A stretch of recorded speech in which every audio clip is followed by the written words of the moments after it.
ഒരു നല്ല വിഷമുള്ള പാമ്പ് കടിച്ചാൽ എത്ര നേരം വരെയാണ് ആ മനുഷ്യന് ജീവിച്ചിരിക്കാൻ പറ്റുക? അല്ലാതെ എത്ര പെട്ടെന്ന് ചികിത്സയിൽ കൊണ്ടുപോകണം? മാക്സിമം 10 മിനിറ്റിനുള്ളിൽ ചികിത്സ അവൈലബിൾ ആയിട്ടുള്ള ഹോസ്പിറ്റലിൽ എത്തിക്കാൻ പറ്റിയാൽ അതാണ് ഏറ്റവും സേഫ്. 10 മിനിറ്റിൽ എത്തിയില്ലെങ്കിൽ 10 മിനിറ്റിൽ എത്തിയില്ലെങ്കിൽ ഗോൾഡൻ അവർ എന്ന് പറയും. ആദ്യത്തെ 1 മണിക്കൂറിന് ഉള്ളിലെങ്കിലും ആളെ പ്രോപ്പറായിട്ടുള്ള ട്രീറ്റ്മെന്റ് ഉള്ള ഹോസ്പിറ്റലിൽ എത്തിക്കണം. പിന്നെ ആ കടിയേറ്റ ഭാഗം, അതുപോലെ കടിച്ച പാമ്പ് എത്രത്തോളം വിഷം ഇഞ്ചക്ട് ചെയ്തിട്ടുണ്ട്, കുത്തി വെച്ചിട്ടുണ്ട്, ഇങ്ങനെയുള്ള പല ഘടകങ്ങളെ ആശ്രയിച്ചിരിക്കും. അപ്പോൾ എല്ലാ ബൈറ്റിനും ഒരുപോലെ വെൻവേഷൻ ഉണ്ടാകണമെന്നില്ല, വിഷബാധ ഉണ്ടാകണമെന്നില്ല.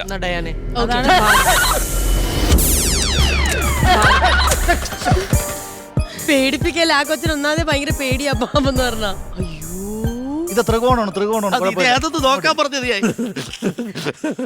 അത് ഒറിജിനൽ അല്ല ഡയാന, ഡോണ്ട് വെറി. ത്രികോണമാണ്. മതി മതി മതി. എന്താണ് ഒരു കാര്യം സീരിയസ് ആയിട്ട് സംസാരിച്ചോണ്ടിരിക്കുന്നത്? അയ്യോ, അത് അതിന് പേടിയാട്ടോ, ഭയങ്കര പേടിയാ പാവത്തിന്. ഇല്ലടാ, ഒരു പ്രശ്നമില്ല, നമുക്കിത് മൈൻഡ് മാറ്റാം. നമുക്ക് കുറച്ച് പാമ്പുകളുടെ ബാക്കി വിശേഷങ്ങളൊക്കെ. കോമഡി ആക്കിയതാണ്. അല്ലല്ല, അവർക്ക് ശരിക്കും ഭയങ്കര പേടിയാട്ടോ. സോറി.